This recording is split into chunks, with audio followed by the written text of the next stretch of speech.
Hola, bienvenidos a Yo Dependo Podcast. Agradecemos a Yo Contigo y a la productora de Closer Network por apoyarnos a la comunidad de Yo Dependo. Bueno, pues hoy estamos muy contentos aquí nuevamente con nuestra coach y nuestra facilitadora para todos los temas de abuso emocional. Hoy tenemos un tema muy interesante.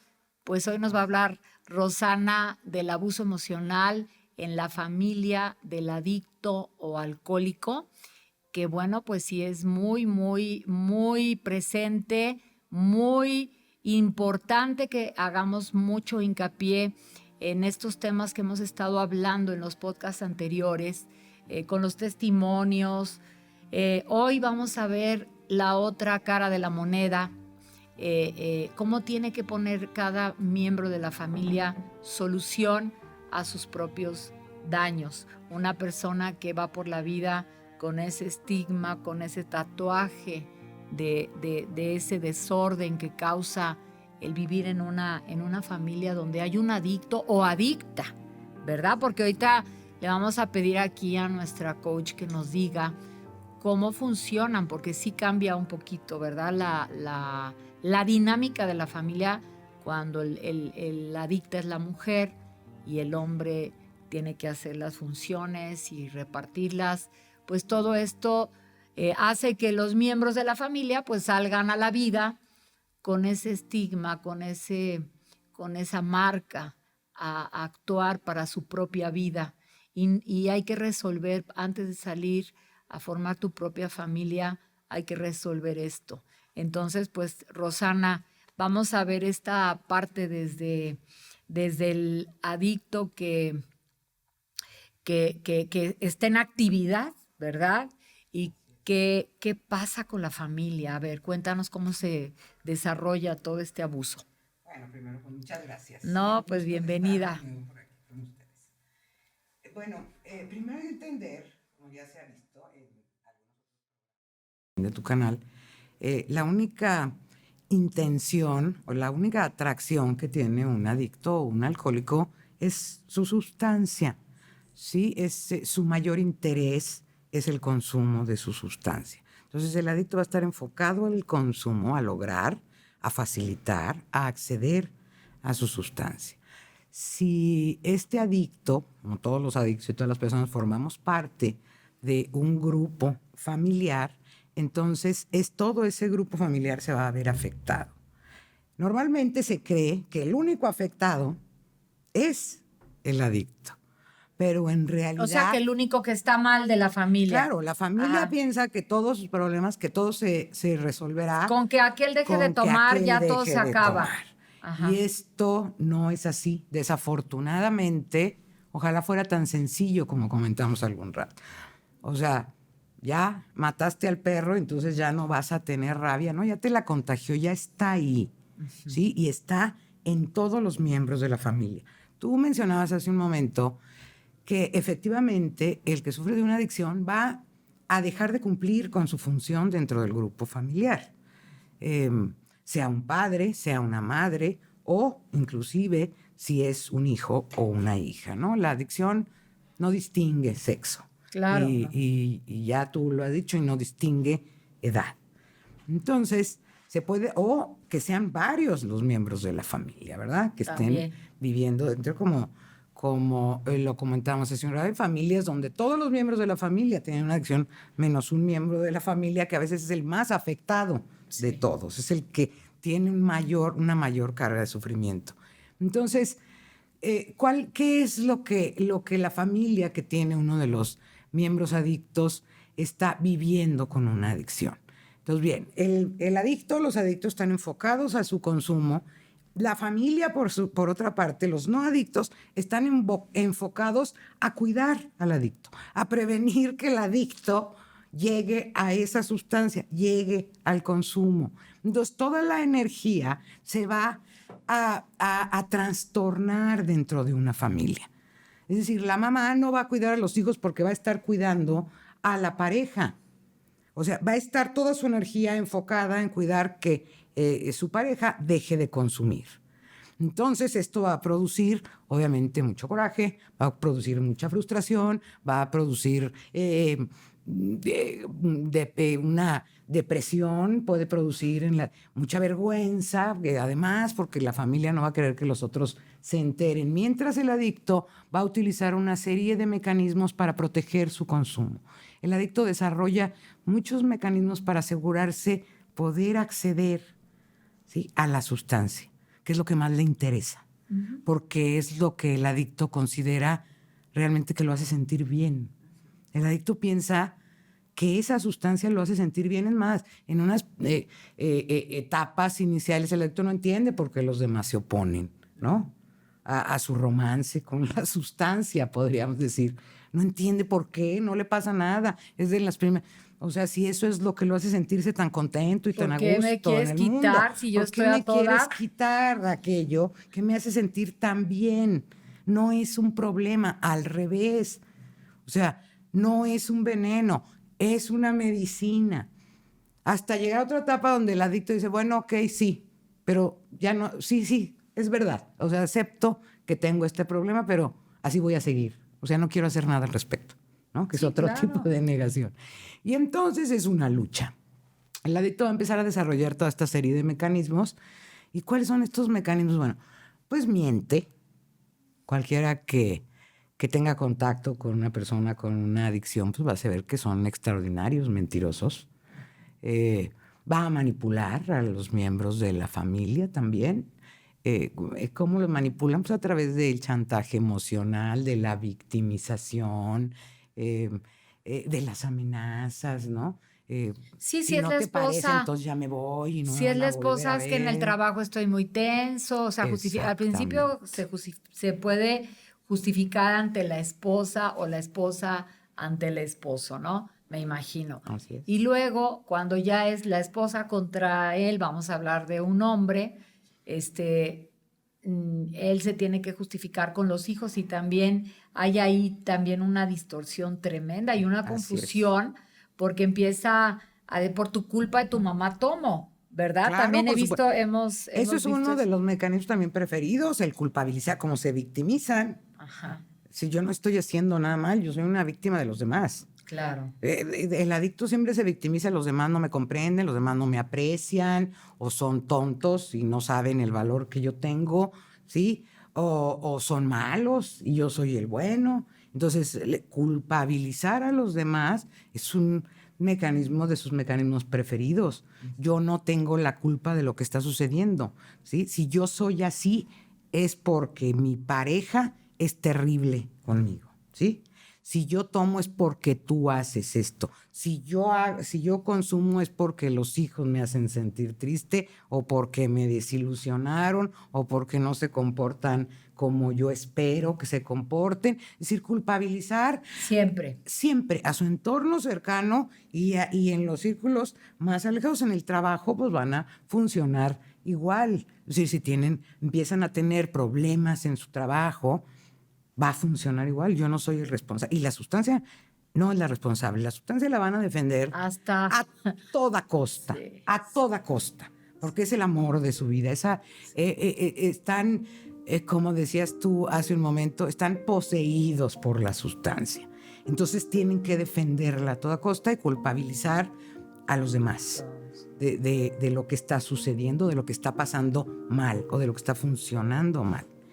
Y el resto de la familia que está en este ambiente comienza a tratar de llenar esos, digamos, en primer lugar, esos huecos que va dejando el adicto en sus funciones, el padre o la madre, los va a llenar otro miembro de la familia. Entonces los roles se van a trastornar totalmente. Sí, claro. Vamos a suponer que tiene el padre de familia sufre de la adicción y entonces la madre está enfocada en cuidar y en evitar que el padre siga consumiendo y toda su energía emocional va a estar trastornada. Se va a sentir mal, cansada, deprimida, enojada. ¿Qué va a pasar con esa persona en el cuidado de sus hijos? Aunque ella no esté consumiendo, ¿sí? No, pero está... Es más, se puede convertir en más abusiva. Muchas veces se percibe así a las parejas de los adictos, se les percibe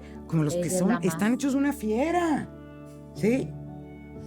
Muchas veces los hijos ven así, el malvado es el otro. Claro. ¿Sí? Claro, sí. Y ese va a dejar de cuidar o va a dejar de proveer emocionalmente también y físicamente los cuidados a los hijos por estar enfocado en el adicto. Y aparte el enfoque del adicto es ¿no?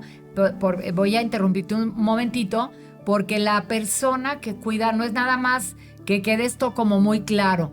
No cuida que no tome, sino por las consecuencias laborales, porque si toma no va a trabajar, no va a traer dinero, porque no me va a cumplir, porque me va a ser infiel, claro, porque bueno, en el tema del alcohol va todo, ¿no? Entonces la mujer está, hablando de una mujer, o el hombre, terriblemente desquiciada, porque ella está pensando en todas las áreas de la vida del que está consumiendo, que están en juego. Entonces la rebasa. Totalmente la rebasa, no va a ser funcional como madre, no va a ser funcional como trabajadora, porque aparte va a tener que trabajar seguramente para cubrir, exactamente, mentir, o sea, se convierte en un monstruo, como dices tú, es una fiera tremendamente, y los hijos, claro, pues ella, ¿en quién se desquita? En los hijos. Y a veces mal lo dicen. Yo he platicado con hijos de alcohólicos. A la mamá la aborrecen porque por tu padre, por tu padre y por cuidarlos a ustedes, sigo con él. Y es una cosa terrible como un huracán, ¿verdad? Sí, es que se presenta todo tipo de frustraciones y además toda la responsabilidad o toda la carga de la familia pues va a recaer en uno solo. No va a estar dividida porque alguno de estos no va a cumplir con su rol. Entonces vamos a suponer que sea una madre de familia que no sea proveedora, que sea una madre de familia que quede en casa para al cuidado de los hijos. Imagínate tú una persona que no va a ser capaz de cumplir con este rol. Y el padre de familia, que es el no adicto, tiene que trabajar, proveer y además estar al pendiente del cuidado de la persona de su pareja, como dices tú, de todo lo que implica el consumo, dónde está, ya se fue, no llegó, se perdió, ¿cómo va a llegar? Se gastó, dónde están los niños, ¿no? Hemos oído, o sea, dónde quedaron, nunca los recogió, nadie sabe dónde están, ya se los llevó una maestra, ya se los llevó otra mamá, es decir, el descuido. Y aparte de esto, pues lo que viven también los hijos. Entonces, la pareja pues, se convierte en un neurótico. Claro, en potencia. Y a veces se hacen también adictos, ¿verdad? Y si no al alcohol, a tranquilizantes, porque no pueden, se vuelven.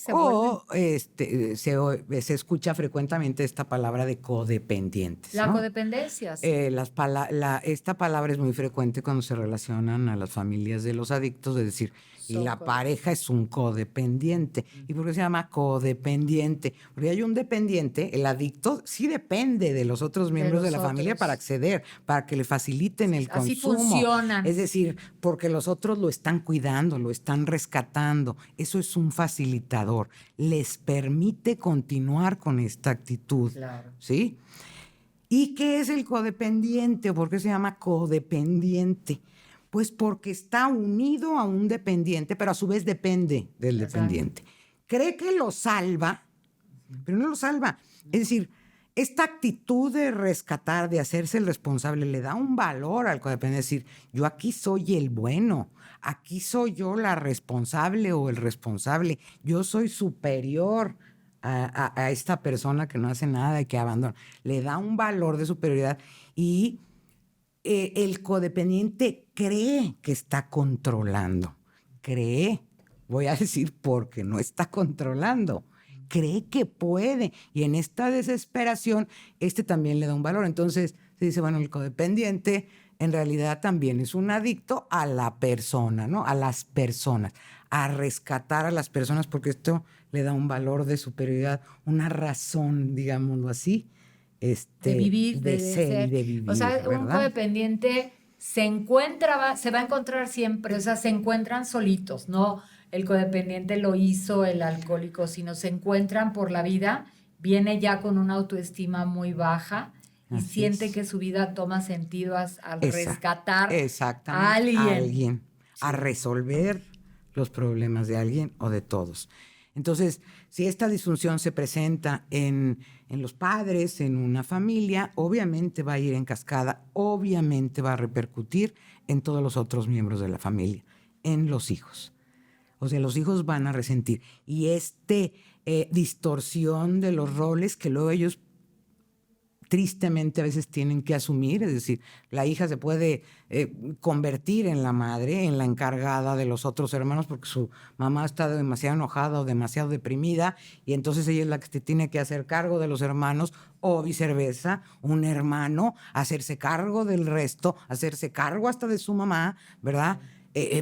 Porque está la ausencia, aunque esté la presencia del adicto, hay realmente presencia física, hay una ausencia emocional y no solo ausencia, porque no dijeras es una falta, desapareció, se fue, sino hay una carga. Es decir, el adicto no solo es un ausente. Está muy complicado ese ejemplo. No es ausente, es carga. Exactamente. No es lo mismo ser, ya se fue, o sea.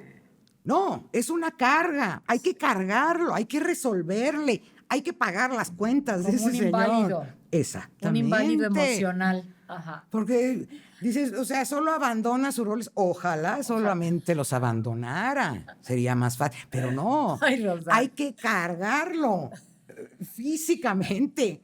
Físicamente, ¿no? Nos dicen a veces hay que ir a sacarlos de los lugares y cargarlos físicamente para depositarlos en un lugar a salvo. Hay que cargarlos emocionalmente, porque también el adicto tiene una carga emocional y una distorsión en su manera de pensar, obviamente, pues hasta al estar culpabilizando, ¿verdad? Al estar quitándose de responsabilidad, al cargar la responsabilidad, inclusive sobre su vida, ya no digamos la que le toca hacia los demás, sino a la suya. ¿Sí? O sea, su función, su manera de ver el mundo va a ser distinta al resto.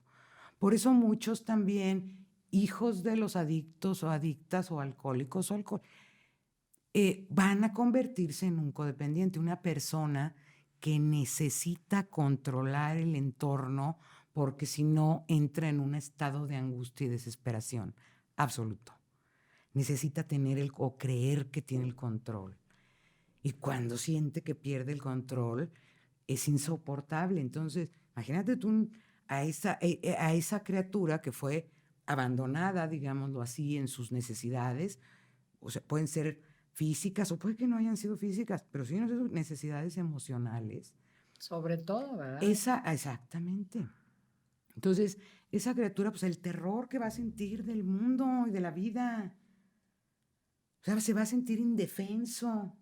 No va a estar protegido porque dentro del núcleo familiar es donde uno necesita sentirse protegido y no atacado. El hogar no es el remanso. Exactamente. Y casualmente se casan o contraen un compromiso con la persona que creen que van a sentir eso y es exactamente lo opuesto. Generalmente los hijos de los adictos o alcohólicos se casan con la copia al carbón de la persona que les ha marcado la vida, ¿no? O de mamá o de papá o de ambos, pero no es precisamente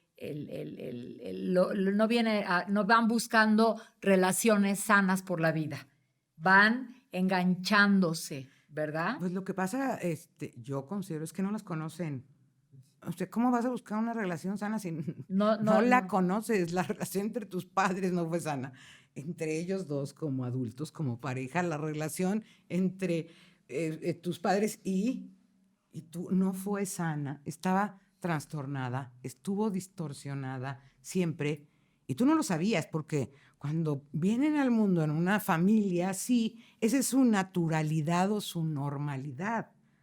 O sea, para los hijos pequeños, niños, esa es la normalidad de cómo funcionan las cosas. Fíjate, en estas familias no forzosamente tiene que haber violencia física o escándalos físicos en el momento del consumo.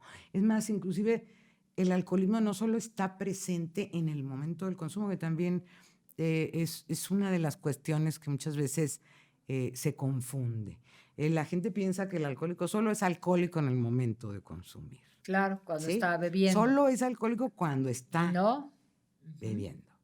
No, es una manera de ser y de actuar en el mundo. Hay muchos tipos. Hay alcohólicos funcionales que pueden ir a trabajar y que son proveedores. Hay alcohólicos que no son violentos, al revés.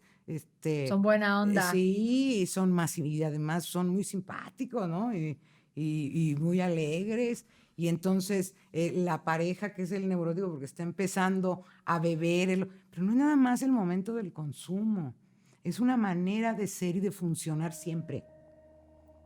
Hay personas que dicen, no, pues yo no creo, ¿verdad?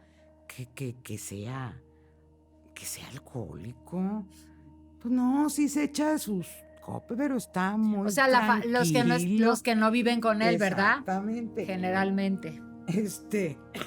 Los que no conocen ni el previo, ni el post, ni el momento. Sí, aunque pueda ser muy funcional, pero tiene otra familia, ¿verdad? O tiene su actitud de desprecio, de culpabilidad, o el trato de hacer sentir inferiores a los demás, también es una característica muy narcisista también. Muy marca, sí, porque como tienen esta sensación de bienestar que les da la sustancia, les da una sensación de superioridad también. Poder, claro. De poder.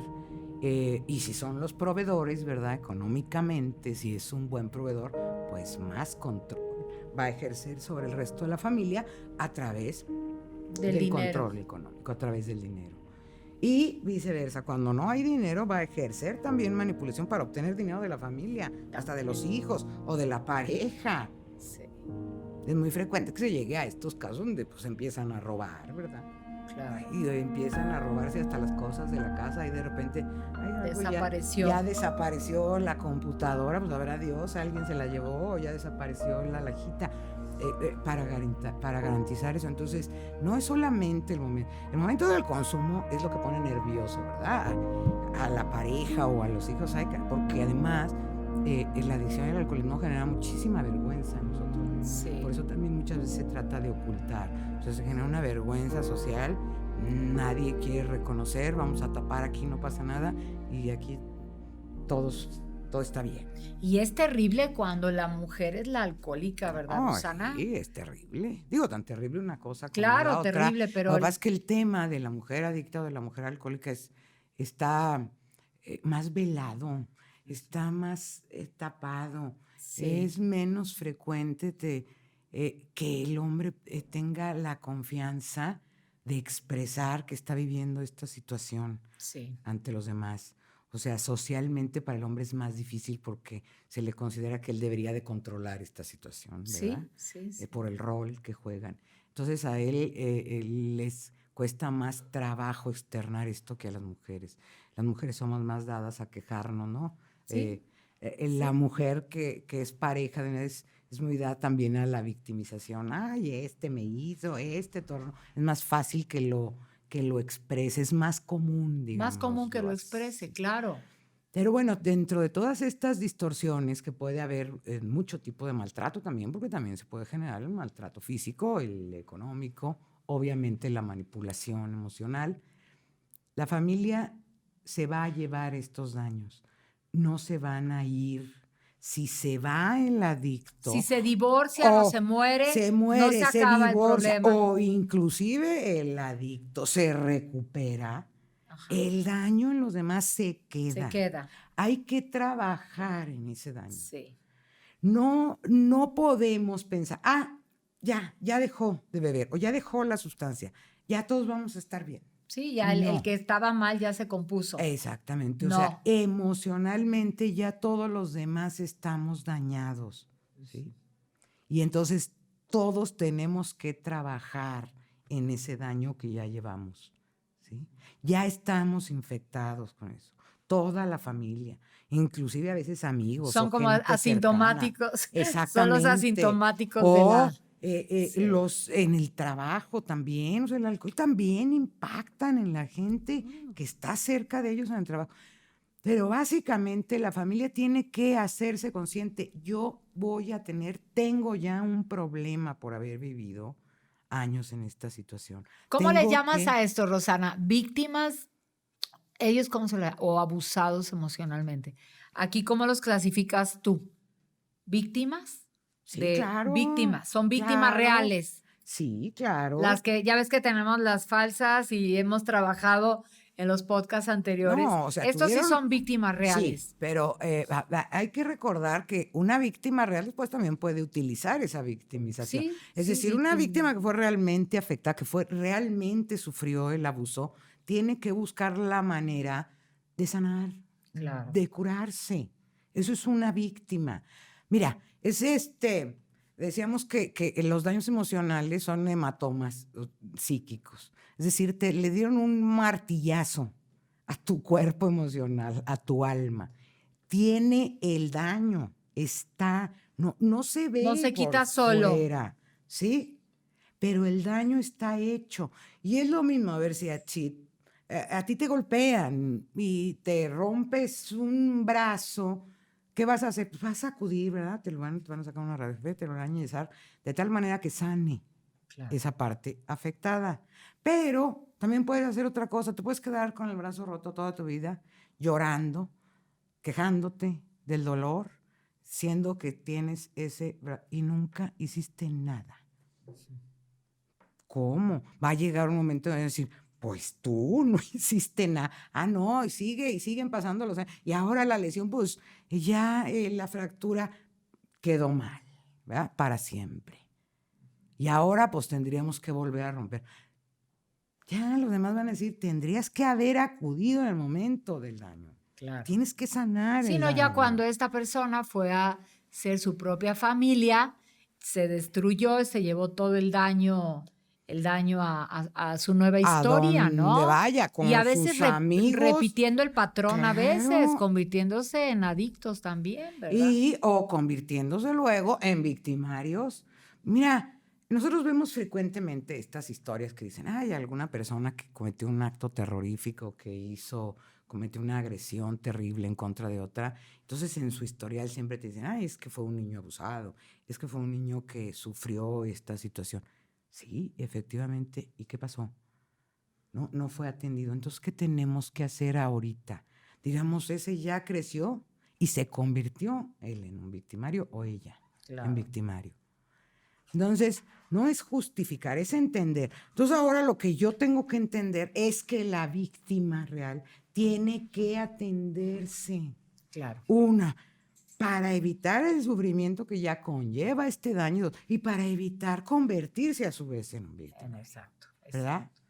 Hay que atender a las víctimas. Dicen, no, ya atiendes a los víctimas cuando ya son víctimas, cuando ellos ya se convirtieron en eso. No, ahí ya no está la solución. La solución está en atender y que la víctima sepa, o la persona que está viviendo en esta situación sepa, esto es muy importante, que tiene ya generado un problema, que tiene que trabajar y hacer algo por sí mismo. Y luego ya no se distingue ni de dónde vino. Claro. Pasan las generaciones nomás, funcionan las personas de una determinada manera y ya nadie sabe ni por qué funcionan así. ¿Sí? Y son terribles, ¿verdad? Pueden ser grupos familiares realmente dolorosos y dañinos para los nuevos miembros. Claro. Entonces hay que parar eso.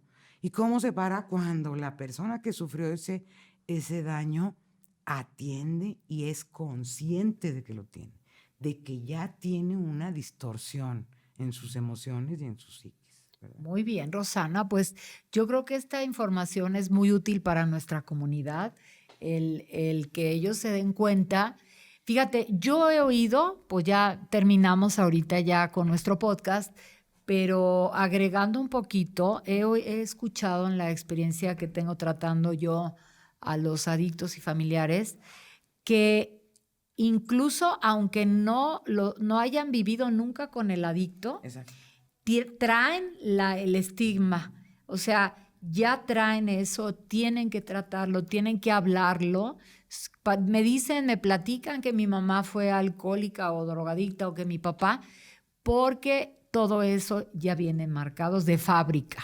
Ya es una marca de fábrica que traen. Entonces, pues sí es muy importante para nuestra comunidad que tomen en cuenta esto, que paren ahí, que no crean que la causa de todos sus trastornos, de todos sus sufrimientos es el adicto. La persona que se relaciona con un adicto traía ya también un problema de autoestima, de abuso, de alguna situación que hizo invisiblemente ese vínculo con personas enfermas, ¿verdad? Se atraen por las patologías.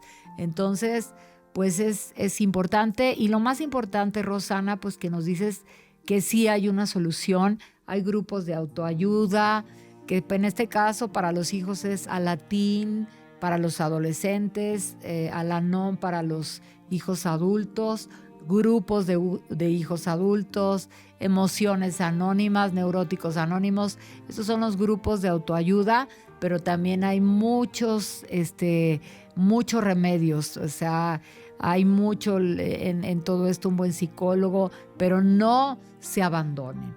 Esta es la parte importante. No se abandonen, no crean que se salvaron ya porque ya no está la persona. Yo creo que es el mensaje con el que vamos a cerrar nuestro podcast.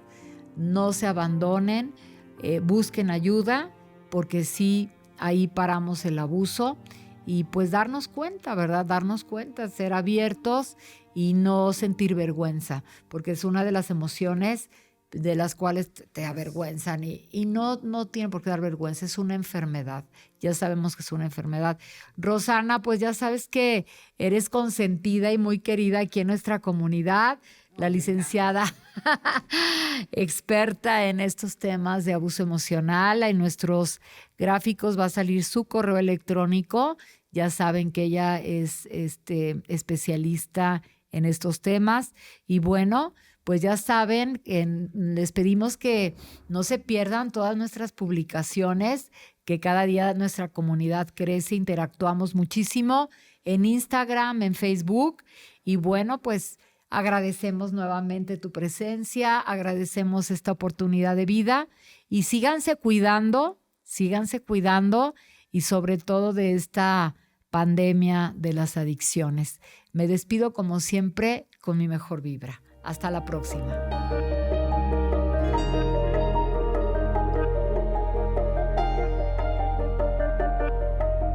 Somos una comunidad de apoyo para compartir experiencias, preguntar y resolver dudas sobre las adicciones.